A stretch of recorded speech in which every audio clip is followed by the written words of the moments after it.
There's a major issue in the Senate with gay marriage, and Republicans seem to be running to the wrong side of the issue. Plus, we also have problems at the DOJ, and now, finally, the president is starting to feel some heat on a new investigation. And lastly, there's some cryptocurrency issues with corruption with the Democratic Party. This is Verdict with Senator Ted Cruz. Senator, a lot's happened since Election Day. Nice to sit with you finally after a week of you barnstorming the country. And I want to get into something that's exciting. Verdict has really been driving the news. There's an extremely important issue that's happening in Washington, D.C. right now on the issue of gay marriage. They actually led with your comments from this podcast on Fox News Sunday. And I want people to take a listen to what it is that you had to say and why this is driving the news. Take a look. I want to talk about the same-sex marriage bill, the Respect for Marriage Act, that essentially has gotten through this first vote in the Senate. It will have more action down the line, but it essentially ensures that all 50 states will recognize same-sex marriages from other states. Conservatives are warning, though, that the Biden administration could end up using this as a weapon. Here's something that Senator Ted Cruz said on his podcast about it this week. Any charity that believes marriage is the union of one man and one woman, any charity that does not embrace same-sex marriage, this bill is designed to strip their 501c3 status, to persecute the churches and universities and schools and charities. So Senator Mike Lee has offered... First of all, let's make one thing clear. Okay. One more time, Ted Cruz is 100% wrong. Okay, let's talk about on that statement. You would not see, and one of the things that gained 12 Republican votes, and I think more on final passage, is there were greater protections for religious freedom put in. And so you see the Mormon Church, you see a number of mainstream Protestant denominations, you see a series of other faith organizations actually support this marriage equality law. And remember, this marriage equality law is not only about same-sex marriage, but it also validates something that literally 60 years ago in my state of Virginia was illegal, which was interracial marriage. I think this is where the vast majority of Americans are at. I think you will see the numbers even go up in the Senate as we get to the final passage. We saw 47 House members vote in favor of this legislation. Mr. Cruz, one more time, saying stuff that has no basis in truth or fact. That's just how he rolls. So hold it there. All right, so if you look at that segment, I got to say Mark Warner, he really typifies the Democrats because he calls me a liar while not responding to one word of the substance of what I said. And that really is the Democrat MO. Listen, this bill, let's talk about what this bill does accomplish and what it doesn't accomplish. The Democrats are pitching this as a bill to protect the right to same-sex marriage and to protect the right to interracial marriage. Well, both of those are protected right now by existing law. The U.S. Supreme Court has held that gay marriage is a right, and it held many decades ago that interracial marriage is a right. That ain't changing. And it's important to note the Democrats pitched this entire bill based on a false premise, which is they suggested there's some chance the Supreme Court might revisit the gay marriage ruling. Well, the majority opinion in Dobbs, the decision overturning Roe versus Wade, said not once, not twice, but 3 times they were not going to revisit that decision. In fact, the 3rd time, Justice Alito, writing for the majority, said, I don't know how to say this any more clearly. We are not going back to that decision. So all of this bill is based on a lie, which is a bunch of Democrats and a bunch of folks in the media scaremongering that the Supreme Court's going to overturn a decision that they told us 3 times they're not going to overturn. In other words, it's all political cover for them. It is purely political cover. And it's based on Justice Thomas wrote a concurrence that was examining the legal basis for Roe versus Wade, which is a legal doctrine called substantive due process. And he pointed out that it had been the legal basis for other decisions like the gay marriage decision. But no other justice joined Clarence Thomas in that concurrence. So unless you believe that Joe Biden is going to nominate and the Senate is going to confirm 4 new justices to the court who are to the right of Clarence Thomas, the chances of the Supreme Court overturning that decision are 0.0%. And Mark Warner knows that. Every Democrat knows that, but this is scaremongering. So you say, okay, if the court's not going to overturn it, what harm does this bill do? Well, let me tell you, this bill does considerable harm because you know what this fight really is about? It is about the Biden administration being able to persecute people of faith, being able to persecute churches, K through 12 schools, universities, and charities that believe... Specifically, they're religious-based and Christian. Christian, or for that matter, Jewish, or for that matter, Muslim, any religious organization that believes marriage is the union of one man and one woman. So whatever it might be. And let me point out, this is not a hypothetical threat. I want to read to you from the transcript at the Obergefell oral argument, which was the gay marriage oral argument, where the Solicitor General, Don Verrilli, he was in the Obama Justice Department, and Justice Alito asked whether the next step would be for universities opposed to same-sex marriage to lose their tax-exempt status. So this is in the oral argument. And here's what General Verrilli replies, quote, "It's certainly going to be an issue. I don't deny that. I don't deny that. Justice Alito, it's going to be an issue." That's what the Obama DOJ said.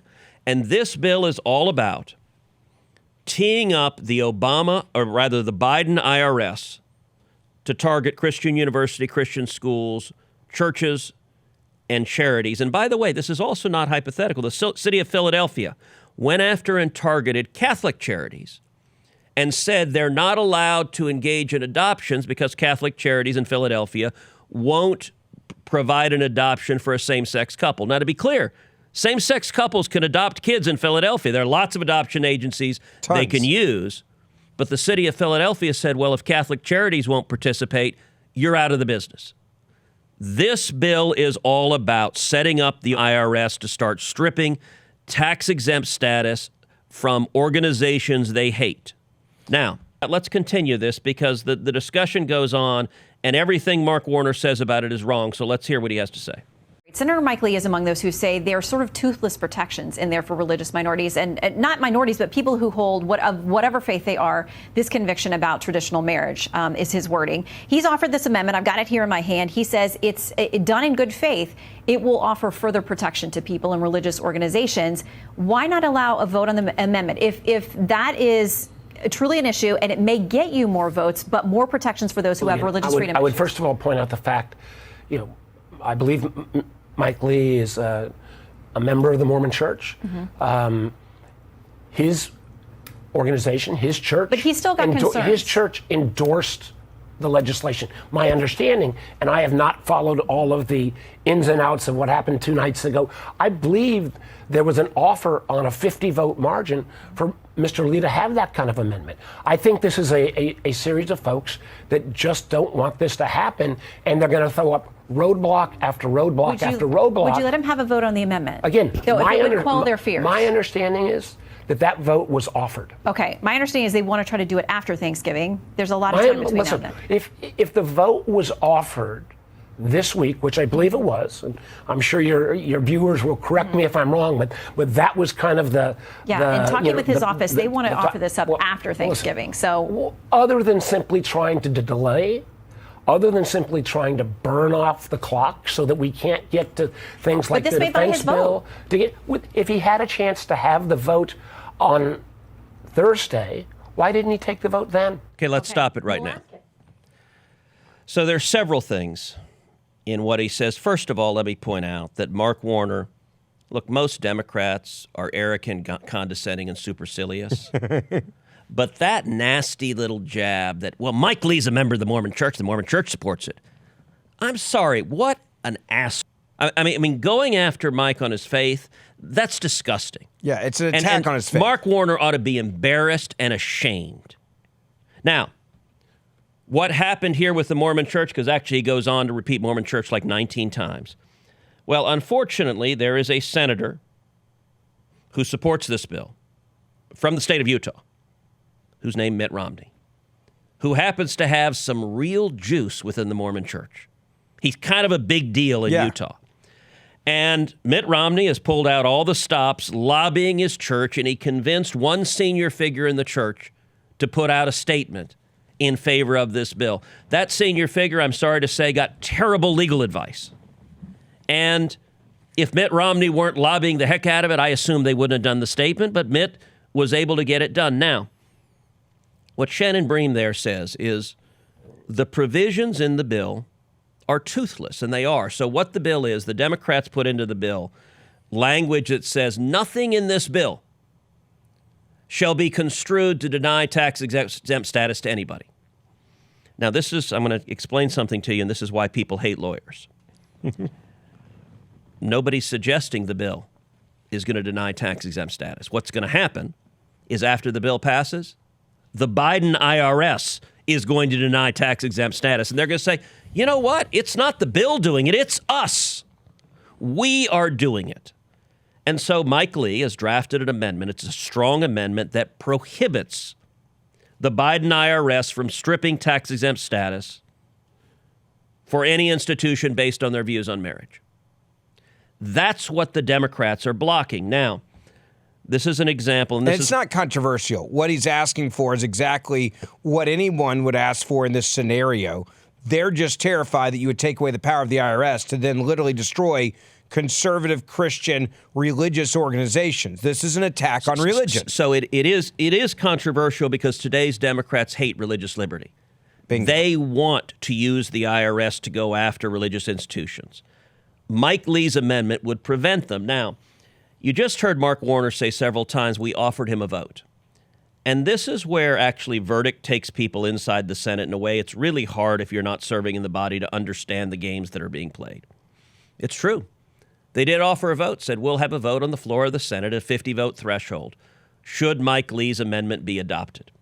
Now, here's what will happen if there's a vote on the Senate floor at a 50-vote threshold. The amendment will fail. Why will it fail? Every Democrat will vote no. There are 50 of them. Game over. And there are also 12 Republicans who are supporting this. So at a 50-vote threshold, by the way, even if every Republican voted for Mike Lee's amendment, so let's assume best case, all the D's vote no, all the R's vote yes, Kamala Harris shows up, tiebreaker, casts the tie-breaking vote no, and Mike's amendment fails. Now, what Mark is saying is, we'll give you your vote, you little children. Now sit down and shut up and let us pass the bill. Well, in order for this bill to pass, there's one more vote that matters, which is the Monday after Thanksgiving. The final vote is at a 60-vote threshold.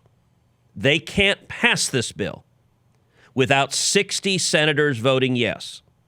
Now, as we discussed on the Friday podcast, 12 Republican senators voted yes. Those 12 are Susan Collins of Maine, Rob Portman of Ohio, Tom Tillis of North Carolina, Mitt Romney of Utah, who's leading the charge on this, Lisa Murkowski of Alaska, Roy Blunt of Missouri, Richard Burr of North Carolina, Shelley Moore Capito of West Virginia, Cynthia Lummis of Wyoming, Dan Sullivan of Alaska, Todd Young of Indiana, Joni Ernst of Iowa. Those are the 12. Now, I'm going to set aside for a second that several of those are retiring. Rob Portman's retiring, Roy Blunt's retiring, Richard Burr's retiring.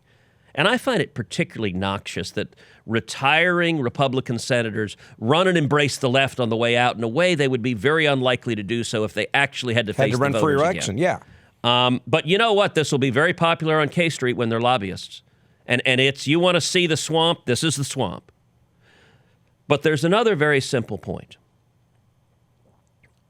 If you want to prevent the Biden IRS from targeting and persecuting Christian churches, schools, universities, and charities, 3 of these 12 need to say to the Democrats, either adopt Mike Lee's amendment or we will vote no on cloture on Monday. If 3 of the 12 grow one vertebrae of a spine. And this is where, look, my frustration with Republicans. This should not be a hard one, by the way. This should be a very simple 3 of the 12. There shouldn't even be 12 to start with. It should be trivially simple, and it's the difference between a show vote. If we got the vote, Mark Warner's saying, we'll give you a vote, we'll give you a vote. That's because he knows they can win the vote. And I'll tell you, I was talking with one of the Democrat leads last week in the cloakroom. And that senator was saying, well, the Democrats won't accept Mike Lee's amendment. They're just a hard no. Well, you know what? If you don't accept the amendment, the answer ought to be your bill won't pass. And that's our hard no. That's how the game should be played. Except Republicans never play hardball. It's a game. It's a charade.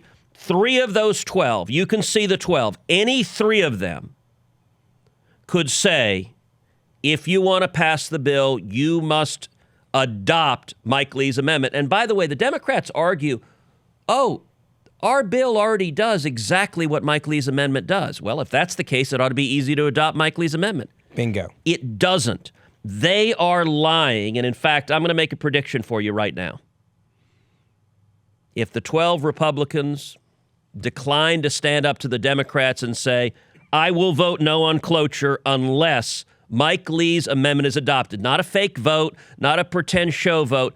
It's adopted in the bill. If that doesn't happen, my prediction is in the next 2 years, so Shannon Bream is a graduate of Liberty University, largest Christian university in the country. I'm going to make a prediction for you. I'm going to bet you $100 that if the Republicans can't find a backbone, that in the next 2 years, the Biden IRS will go after Liberty University to strip their tax-exempt status.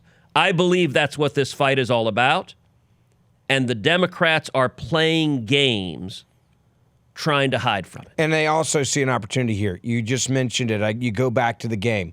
They understand that there's some senators that would traditionally say no to this, who are retiring, and they can get them to say yes to it now. Part of it's the timing. It has to be the timing. Yes, and by the way, it's designed so that this key vote is the Monday after Thanksgiving. It's what's called the comeback vote. So it's scheduled for 5:30 p.m. on Monday. So everyone flies in, and you literally get off the airplane and come straight to vote. So there's no discussion among Republicans, and what they're counting on. Look, I understand why these 12 Republicans voted for this.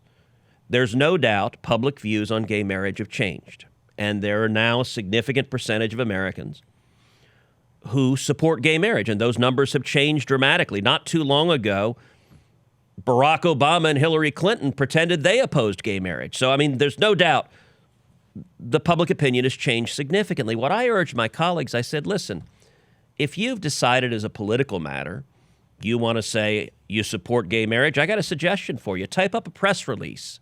And send it out. That says, I, Senator so-and-so, embrace gay marriage and think it's awesome, hunky-dory, cool. That's all fine. You want to do a press release? Knock yourself out. Make your own political determinations on that. This is about empowering the Biden IRS to persecute the people they believe that are their enemies. And it's not just the people they deny tax-exempt status to.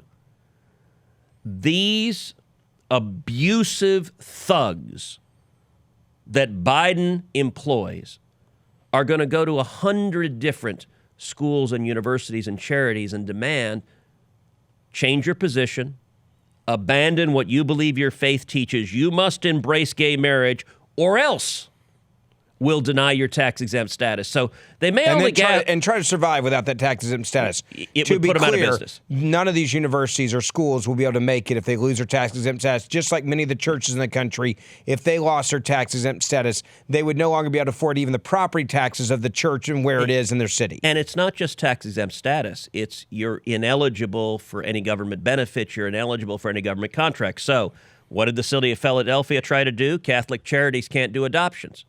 Now, that got struck down in court, but this bill could change that. That's what makes this so dangerous. Look, you know, a university that refuses to knuckle under, this administration could say no student can get a Pell Grant to go to your university. We're going to cut off. It's not just tax-exempt status. We're going to use the muscle of the federal government to persecute you. And for the life of me, I don't understand why anyone, much less 12 Republicans, would be part and parcel of empowering the Biden IRS to persecute people of faith. Verdict listeners are very engaged. They like to get involved. What is the ask of listeners right now what can they do to try to stop this? Is it to go and call these 12 senators? Is it to call your friends in these states and say, call these senators? And specifically, because I get this all the time and you do too, but people say, what am I asking for? Is it you're demanding the Mike Lee amendment? That this is, you must adopt that? The only way it gets stopped, and it being the threat of the Biden IRS targeting and persecuting people of faith, is if the Mike Lee amendment is adopted. And so I believe all 12 of those Republicans should say, we will vote no on cloture, the 60-vote threshold. Yep. Unless the Mike Lee amendment is adopted. And by the way, all 12 of those Republicans say, oh, we want the religious liberty protection. So that's what they're saying. So to make what they're saying true, we need 3 of those 12 to say, I'm a no on cloture unless the Mike Lee amendment is adopted. You now know your marching orders. If you're a listener to Verdict, this is exactly why we do this show. You need to get involved. Call your senators. You know what you're asking for there, especially if you have family and friends in these states. You need to let them know and tell them this is what we have to do, and it has to be done very quickly because this is going to happen right after Thanksgiving. It's going to happen a week from today. It will be the Monday after Thanksgiving at 5:30 p.m. By 6 p.m., they will either have 60 votes or they won't. And this is what they think of the American people. I want to be clear. Yeah, there's a reason they're doing it over Thanksgiving. On purpose, because they think you're not paying attention. They're hoping you're not paying attention. Right. And they're right. Yep. A lot of people take the week off. A lot of people spend time with their family. You're going to see your family. My family's coming to see me. Everybody operates pretty much in that same world. You take a few days off. You hang out with your family. You make memories. And you usually are disconnected from what's happening politically. That's why they make the first vote 5:30 when you come back from the day after Thanksgiving. Well, and sometimes those votes are non-consequential. Sometimes it's a non-controversial district judge or something. But the decision to put this vote on the comeback vote, they don't want the 12 Republicans to feel any heat. And so the calculus, if you're a Republican doing this, you'll get praise from the donor world. The people who write checks, they love this vote. They want you to go hard left. They're perfectly fine. Most of the donor world is perfectly fine with Republicans screwing people of faith. It's the activists in the base that, wonder of wonders, actually care about protecting our religious liberty and will hold people to account. And what Chuck Schumer is counting on is that most of the activists in the base are going to be eating turkey and stuffing, which I'm looking forward to eating turkey and stuffing. Sure. But not actually engage in the fight till it's a done deal and it's all over. It is not all over, and 3 of those 12 Republican senators could insist Mike Lee's amendment was adopted, and if that would happen, the Biden IRS would not be able to persecute people of faith. Senator, one of the most exciting things about Verdict and going to 3 days a week, a lot of people that actually watch the podcast once a week, they watch it, they may not realize you can get this podcast 2 audio shows on top of that. We did breaking news, for example, this weekend. We did a special podcast talking about what had happened with them deciding to have a special prosecutor going after Donald Trump. But the numbers have been growing, and people are using this podcast to inform their friends, but also to drive the news that we just talked about on Fox News Sunday. And that's why you wanted to do this in the first place, and it's actually happening, which I love. Yeah, look, this podcast drives news in a way that very few, if any, podcasts do. We've been, at this point, multiple times. The White House press secretary has had to respond to Verdict from the podium in the White House press briefing. You can see the Sunday shows are being driven by this podcast. And one of the reasons is the numbers, and the numbers are remarkable. So let's take last week. Last week, we had between 700,000 and 800,000 downloads. That's just last week. How does that compare to TV news? Well, CNN averages for the total day 658,000. So we're beating CNN, their average in any given day. How about primetime? Well, CNN's primetime averages 655,000. What about particular shows? Wolf Blitzer. Wolf Blitzer, 6 p.m. show, averages 750,000. So we're right there with Wolf. Aaron Burnett, 788,000. We're right there with Aaron. Anderson Cooper at 829,000. All right, congratulations, Anderson. You're about 29,000 above where we were last week. Yeah. And that dynamic is very simple. When we are regularly week after week after week, beating CNN across their lineup, across their prime time lineup, that is a testament to our listeners, to our viewers, and it's why I think the reason is this podcast has content you can't get anywhere else. Yeah. You can't understand. Look, you look at that segment where Mark Warner is spinning like crazy and is dissembling, and he just says anyone who disagrees is lying. Now, note, he doesn't actually discuss the language of the statute. He doesn't discuss the Mike Lee Amendment. He just screams, well, we convinced his church to support it, so ha-ha. To understand, and by the way, someone thinking, well, they offered a vote. I don't understand. What's wrong with that? This show explains what the games are that are being played by the corrupt players in Washington. We've made it easy. There's a lot of people that come up to me and have said, hey, I watched this show. How do I get the other two? How do I download a podcast? The easiest way that you can get the podcast is, and we've tried to make it easy, is you can actually just text the word verdict to 24005. I want to make sure everybody has that. So if you only watch the podcast and you want to get those two other audio versions, you just text the word verdict to 24005. We will send you a link. The podcast is free, doesn't cost you a dime. You can subscribe to it, get it 3 times a week. And I've had a lot of people come going, how do I get the other ones? That's how easy we've tried to make it for people to be able to grab it. I want to get also into, there were some very interesting dynamics this week that have changed in Washington. Democrats are terrified of Republicans taking over the House. We've talked about that a little bit last week.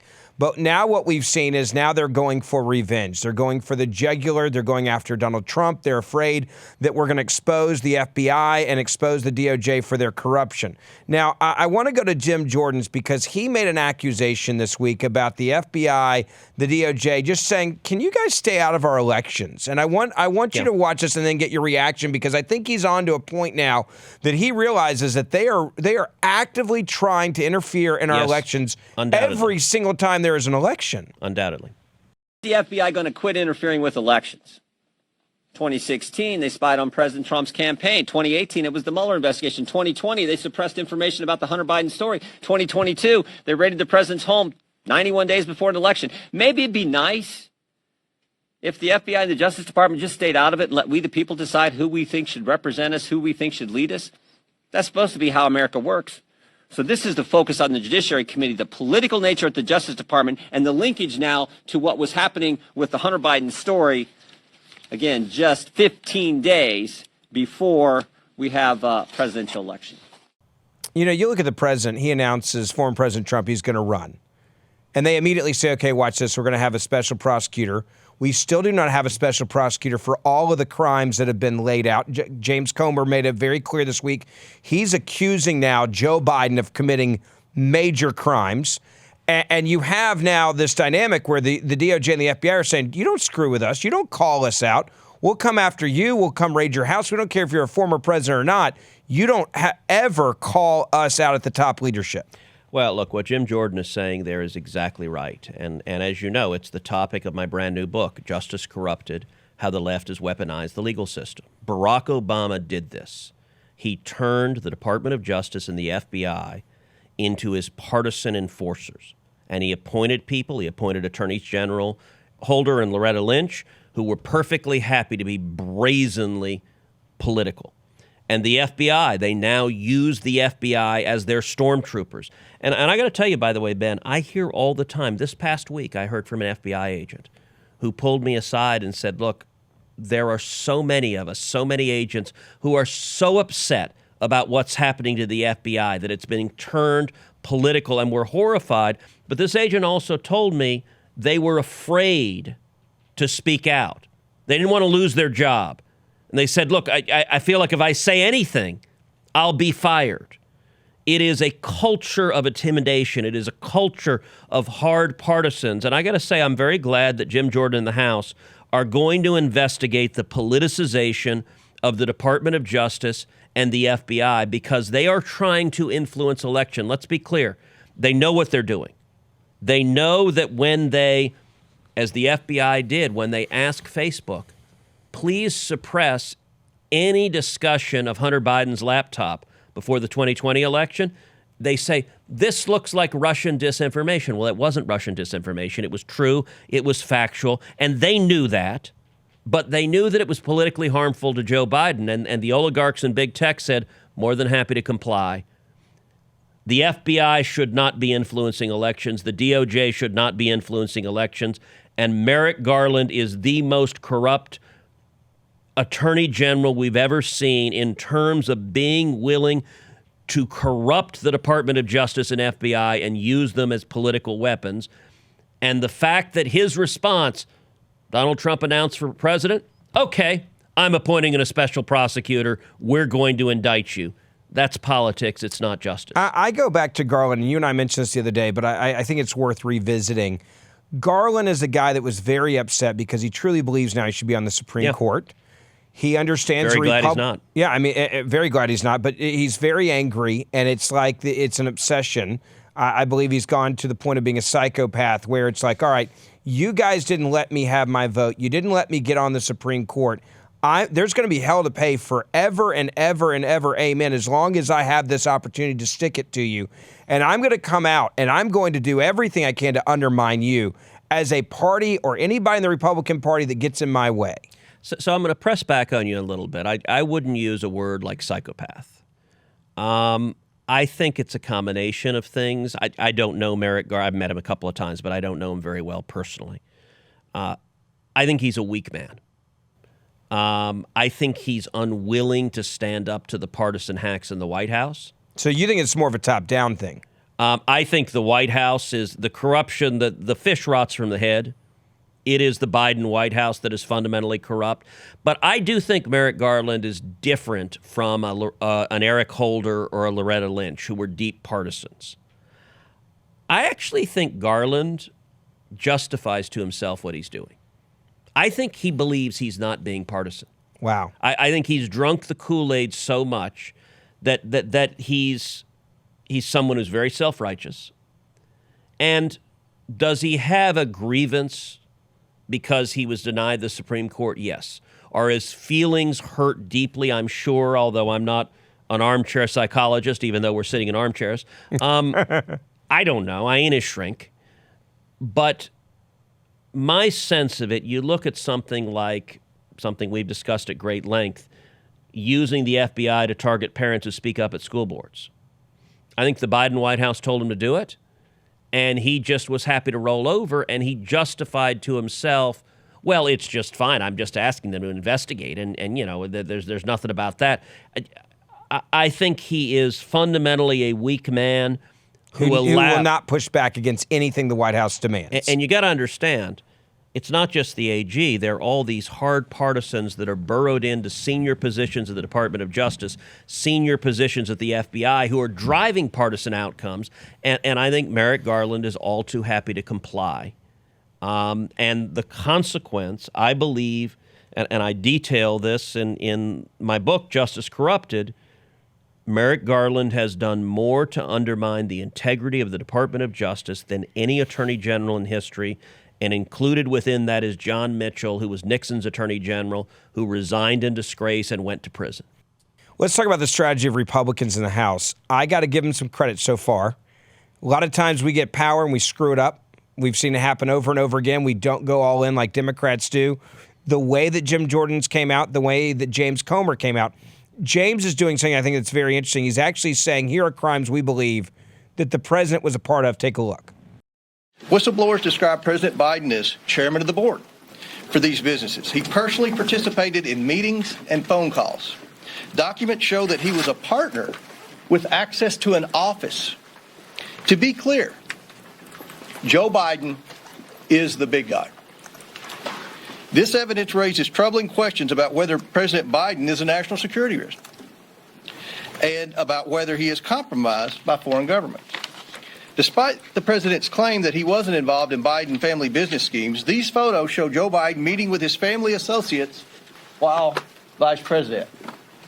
I mean, he was selling out the White House the entire time when he had access to it as the vice president. Clearly, I think he's doing the exact same thing now. But is he a threat, do you believe, to our national security based on the way that he described it? Yeah, of course he is. And let me commend Comer and how the House is starting to begin these investigations. because the focus needs to be on Joe Biden. This is not about Hunter Biden any more than if you're going after the mafia and you catch some low-level enforcer, or you're going after a drug cartel and you catch some mule who swallowed balloons full of heroin. It's not about the poor schlub who got caught. Yeah. It's about the boss. It's about the big guy. It's about the godfather. Joe Biden is the godfather. He is the one who ultimately is profiting on this corruption. He is the one who is abusing official authority to further the criminal activity of his family members. And that's why this is an issue of public corruption. So DOJ, going back again to the politicization of DOJ, they desperately want to keep this on, oh, look, Hunter Biden has a drug problem. You know what? We wouldn't be talking about it if it was just one deeply troubled soul. The reason we should talk about it, and the reason why the corporate media and the Democrats desperately don't want to talk about it, is there is now growing evidence of corruption from Joe Biden himself when he was vice president of the United States and now when he's president of the United States, personally enriching himself, enriching his family by selling official favors to enemies, hostile foreign governments. That is an issue of highest importance, and the Democrats and the media desperately want to cover it up. 50 different countries they were trying to do business in. I was shocked by that number coming from whistleblowers. All those backed up now by the emails from the bagman and Hunter Biden and James Biden. This wasn't just Russia and just China and just Ukraine. 50 different nations basically means you go out and you just throw hooks in the water anywhere you can to get your hands on some cash, and whoever's willing to basically play the game, the Biden game, give us money, we'll give you access, what do you want, how much? I didn't even think it could get this bad, and yet here we are talking about it, 50 nations as they laid out this week. Well, I think what is being laid out as the agenda for oversight in the House is incredibly important. And you know what it also is? It's an indictment of the Department of Justice, because Merrick Garland doesn't want to look into any of that. Because you know what? He works for the big guy too. He's the political enforcer that pretends to be the cop. And so somebody is focused on rule of law, and that's going to have to be the House of Representatives. By the way, in the Senate Democrats on Judiciary Committee have zero interest. They don't care what evidence there is of official corruption of Joe Biden. They are partisans first, second, third, and every day of the week. You bring up corruption. We got to go into the cryptocurrency disaster. Some people may say this is inside baseball. I don't really care. Here's why you should care. You've got a guy who's young. You have a guy that's literally been asked by Democrats to come to Washington and to help them regulate the cryptocurrency industry. He happens to become the second largest donor of anyone in this last cycle that we just had, the midterm elections, as a donor of the Democratic Party. Who was number one? I don't even know who number. George Soros. George Soros. There you go. So he barely, doesn't beat out George Soros. But he, out of nowhere, becomes the second largest donor. He also planned to, quote, in his words, be a billionaire donor to the Democratic Party in 2024. Well, let me tweak that slightly. It's not a billionaire donor. It is to donate over $1 billion to electing Democrats in 2024. Yeah. He put over $10 million in Joe Biden's campaign. Sam Bankman-Fried, the evidence right now that is coming out is incredibly damning.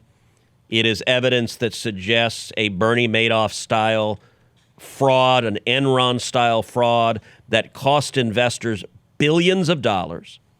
And he, in turn, invested quite wisely in supporting Democrat politicians who would essentially greenwash what he's doing. Because they like his money, they would give cover for him.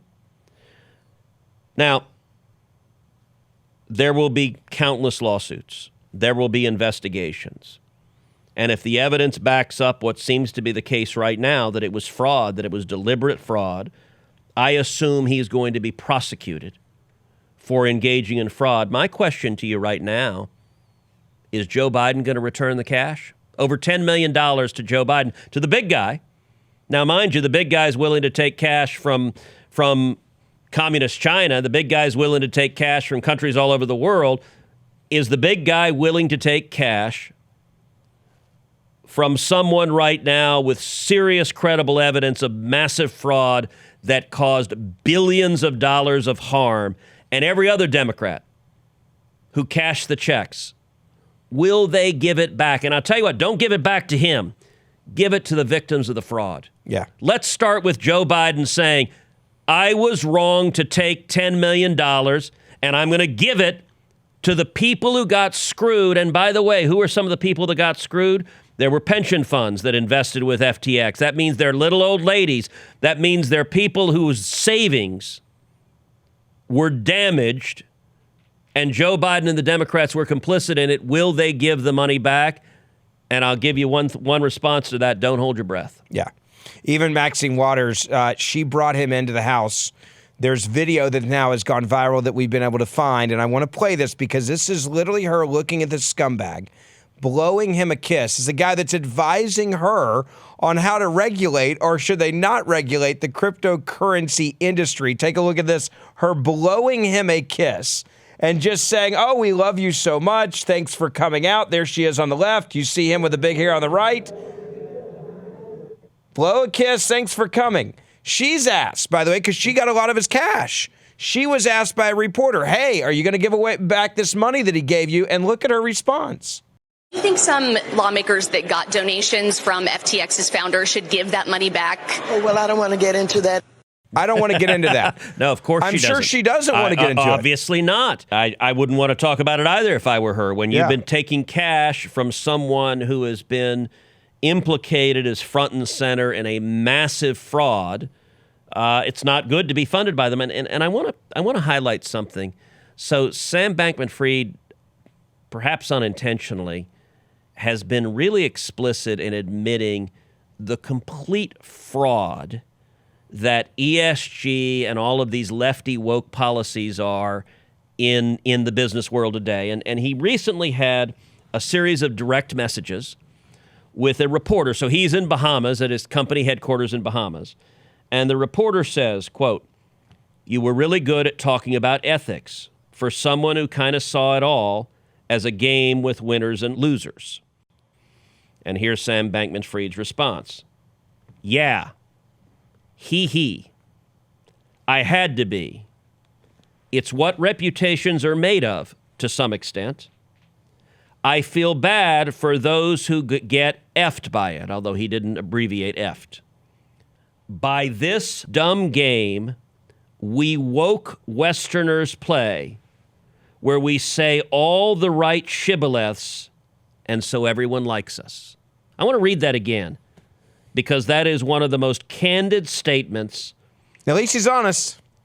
By this dumb game we woke Westerners play, where we say all the right shibboleths, so everyone likes us. Look, Harvey Weinstein did this. Yeah. I'm sexually assaulting and raping women, but you know what? I give to Bill Clinton and Democrats, so I got to be all right. That's what Sam Bankman-Fried was doing. It was paying protection. When he cut $10 million to the Biden campaign, it's 10% to the big guy. And by the way, Sam Bankman-Fried was making $20-30 billion. At one point, he was worth $20 billion personally, now bankrupt, but he was worth this. It reminds me of Narcos. You and I have talked about this. You pay everybody in the government, so the government lets you keep selling your drugs. His just happened to be a cryptocurrency Ponzi scheme, and it wasn't just money directly. I think this is important. Bankman-Fried and his co-founders also donated over $300,000 to 9 lawmakers of the House Financial Services Committee, which is charged with regulating him, in essence, who are now investigating the company for wrongdoing, having a press conference about it.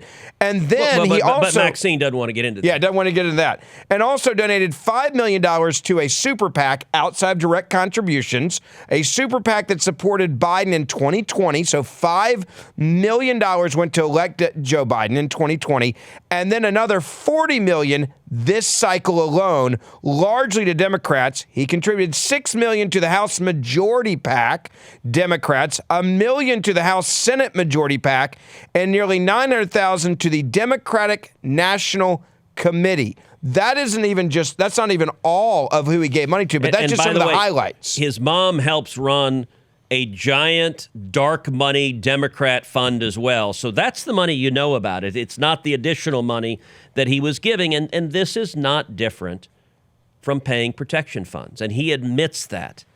He admits he doesn't even believe all of his woke posturing. But Democrats and the corrupt media, and they treated him, CNBC described him as the next Steve Jobs, the next Warren Buffett. I mean, they, because he embraced lefty causes, they gave him protection. The guy who started Barstool Sports, he's pretty flamboyant, pretty blunt, does some great pizza reviews. He went on Fox News Channel this week and basically called out the media and the Democratic establishment, saying, if you guys don't report on this story, you're pretty much all scumbags and a part of it, because we all knew it was happening. And he says, look, I'm involved in gambling and online gambling, for goodness sakes, but I'm regulated to the hills. They know everything I've invested in, where all my money goes. And this is what he had to say about the Democrats and the media. The thing that's shocking to me, and I'm in the gambling field, we're rigorously regulated. Like, they know what I did 20 years ago. Yes. Everything.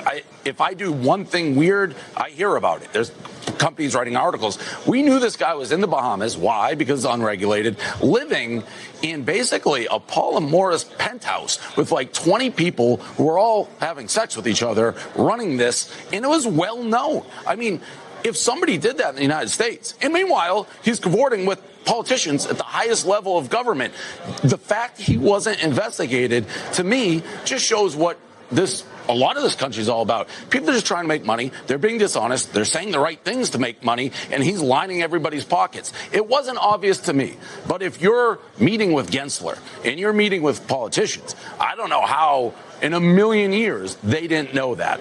He's obviously mad. It goes back to the text messages that you read a moment ago, how candid this guy's being. He's like, look, I know the game. I go to dinner with Democrats. I hang out with Democrats. They look the other way. I get to live like I'm a billionaire in a Ponzi scheme, and they'll never figure it out. Look, it is like Jeffrey Epstein. Jeffrey Epstein, who was an original FOB, friend of Bill, flew Bill Clinton repeatedly on the Lolita Express. Now, Jeffrey Epstein, we now know of his repeated pedophilia and sex with children, and, it was a massive Democrat fundraiser. And yet, how is it that we don't have the client book? Still to this day. Look, we need to know the clients, and you know why? Because they don't want the clients made public. They don't want them prosecuted, because if you say the right things to Democrats in the media, they'll cover up for you. It's the same business. Do you know what Jeffrey Epstein had in, I think it was the living room of his New York brownstone? What was it? He had a giant oil painting of Bill Clinton wearing a blue dress and high heels. It's really quite a traumatic image. It's not something, if you see it, you'll want to burn your eyes with bleach. But he had it hanging on his wall. I'm reminded of a Judiciary Committee hearing where John Kennedy, my good friend, with one heck of a sense of humor, he leans forward and he goes, Christmas tree ornaments and Jeffrey Epstein. Two things didn't hang themselves. There it is. Last question for you. If the Democratic Party doesn't give back the money and the Democratic candidates that took money. And if we have a real media, they will call on the Democrats, put up the numbers, put up every dollar each Democrat has had, and they will ask them, like they did, like Fox asked Maxine Waters, but where's CNN? Where's MSNBC? She goes on those shows all the time. Shouldn't the opening question, anytime a Democrat who's cashed those checks goes on the show, shouldn't the opening question, come on, CNN, let's see your great courage. Opening question, are you giving back the money? Why not? Why haven't they asked the head of the DNC? I mean, this is not a little bit of money. This is a lot of money that went to the Democratic National Committee. If they don't give back this money, are they, in essence, complicit in this Ponzi scheme, in your opinion?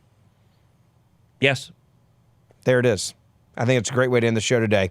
I'll say it to you. Don't forget, make sure you write a 5-star review for us. Please tell your family and friends about it. And Senator, we've made it easy for people to subscribe to the podcast.